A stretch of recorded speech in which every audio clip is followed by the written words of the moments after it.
If you ever wonder how people keep track of everything that they have to do at work, let me show you what I started doing, and it's made such a difference. What you see here is the Google Sheets version that I actually use at work, and there's videos in my playlist on how to make it. But a lot of you said you can't use Google at work, so here's the Excel version. The first section is my planned tasks, which I'm aware of at the beginning of the week. The second section is my unplanned tasks, and these are ones that get added to my workload throughout the week. Then I have recurring tasks for both weekly and monthly, things I'm unable to start at this time, and follow-ups that need to occur. To track my progress, I have a drop-down where I can easily select done, pending, next week, not started, or blank. And the format of the task changes depending on the status. For the priority, I can select high, medium, low, recurring, or blank. And I also have a value add column, so this is good for promotions and to keep track of the value you bring to the company, and it's also good when you want to redo your resume. I have it set where each section is numbered and it updates automatically when you create or move tasks. It also counts how many tasks have been completed, and there's a place to put the date. So when I have a task added to my workload, I insert a row in the unplanned task section, and then I'll put a description of the task to remind myself what to do. Sometimes it's a short description, sometimes it's long, depending on the task. The progress/status will pretty much always start at not started, and then I'll select the priority. And then I'll type the value add explaining how this task brings value to the company.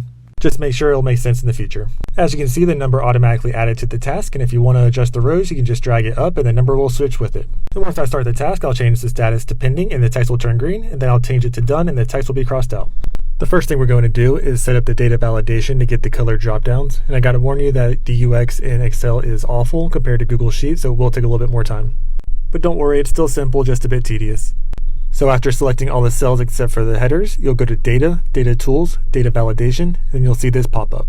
In the box titled Allow, you're going to use the drop down to select List. And then in the source box, we're going to type all the options that we want to include in the drop down. So we'll type Done, Pending, Not Started, Next Week, and a dash. And we'll separate all the options by a comma. And once you're done typing, you can press OK, and then you can navigate to this cell, and you'll see the drop down exists, and you can see all the options are there. Now we're going to do the same exact thing for priority. And I do want to note that you can select all the cells like I'm doing except for the headers to set the validation up all at once, or you can just set it up for one cell and paste it into the other cells. Once you select your range, you'll go back to Data, Data Tools, Data Validation, and then under Allow, you'll select List, and in Source, you'll put your options. And since we're doing priority, we'll put the options high, medium, low, recurring, and dash. I forgot to include recurring here, so make sure to include it. And now your priority dropdown is complete as well. We'll select the range that we want to format, then click Conditional Formatting, and then New Rule. And then you'll see this pop-up appear. Under Style, you'll drop down to Classic. Format, we'll change that to Format Only Cells That Contain. Specific text will be changed to Cell Value. We'll change between to equal to, and then we'll put in parentheses the word Done. And then we'll select Custom Format from the dropdown. In the Fill tab of the pop-up, we'll select the color we want. In this case, I want green. And then in the Font tab, I want bold and black. Then you can hit OK and then hit OK again. And now you can see that the word Done has all the formatting applied. Now we'll need to do the same thing for the other options. So we'll go ahead and select the range again, then hit Conditional Formatting. But this time you'll hit Manage Rules. So now you can see the rule that we just created. And now we're going to hit Duplicate Rule. And now you can click on one of the rules. And since we duplicated the rule, everything's going to stay the same. We just need to update the word done to the word pending to apply it to the other option. And then you'll use the drop down to select custom format. And I'm going to keep the font the same in this scenario. So I'll go to the fill tab and then I'll change the color to yellow. And after that, you'll hit OK.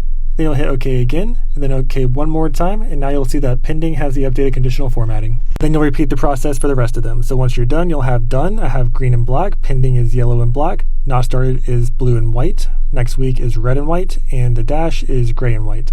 But you can choose whatever color scheme you want. You can see this applies to row C. And then you'll follow the same instructions for row D to set up the priority. For high, I put blue and white. Medium is yellow and black. Low is peach and black.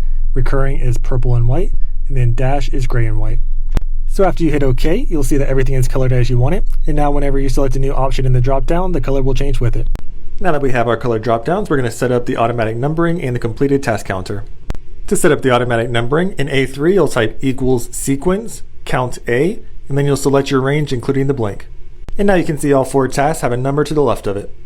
And since we set up the automatic numbering, whenever we want to reorder the row, we can just select the row, hold down Shift, drag it up, and you can see that the number stays the same even though the task order has changed. And now we'll copy the formula and paste it into the second section. And you can see that we have 1 extra row, so we'll need to adjust the formula to include the blank row.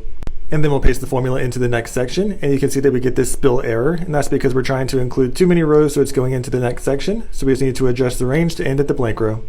And then we'll paste the formula again, and this time we don't have an error, but we do have a blank row being numbered, and that's because we have 1 too many rows, so let's adjust the range down to end at the blank row. And then we can paste the formula into the next section, which doesn't need any adjustments, and then the section after that, and this one's at the end, so we can go ahead and make it include a lot of rows. Now we're done with the numbering, so we can go to D1 and create the completed task counter. And for that formula, you'll type in equals CountIF, and then you'll select the entire C column, and then you'll put the word done in parentheses. So now when you change the status to done, it will automatically add one to your counter.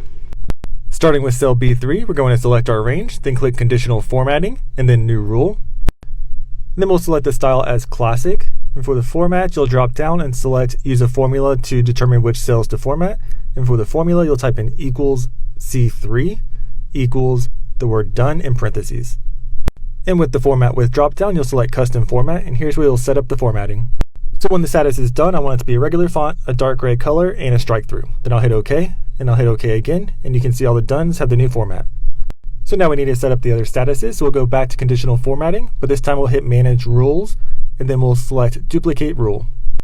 And after double clicking on the rule, you can see that everything is the same since we duplicated it, so we'll just need to change the word done to pending. And then we'll go back to the Format with drop down and select Custom Format, and now we'll set it up for pending. So I like to select bold, I like it a green color, and then I want to remove the strike through, then I'll press OK, and then I'll press OK again. We don't need that stop if true check, so we'll uncheck that, then click Duplicate Rule. And now we can double click into one of those rules and do the same thing over again. So this time we'll change the word pending to next week. And then with the Format with drop down, we'll select Custom Format again. And you can obviously change the formatting to whatever you want for any of these. But for next week, I select the color red. I put the font style as regular. I put a strike through, and then I'll press OK. And then I'll press OK again, and then OK again one more time off screen. And now you can see the formatting update. So now when I'm working through the task, when I select pending, it'll be green and bold. When I select done, it'll be dark gray with a strikeout. And then when I select next week, it will be red with a strikeout. So now the conditional formatting is all set up, and this was the last step on how to create the trackers, so it's all set up and ready to use. I'm going to show you how to use it and how to update it week over week. Whenever I get a task added to my workload throughout the week, I'll go to the unplanned tasks section, and I'll insert a row just above the blank row, and then I'll put a note to remind myself what to do for the task. And then I'll use the progress/status dropdown, and this will pretty much always start as not started, and then I'll select the priority. And then I'll type the value add, and this can be as short or as long as you want it, just make sure it will make sense to you in the future.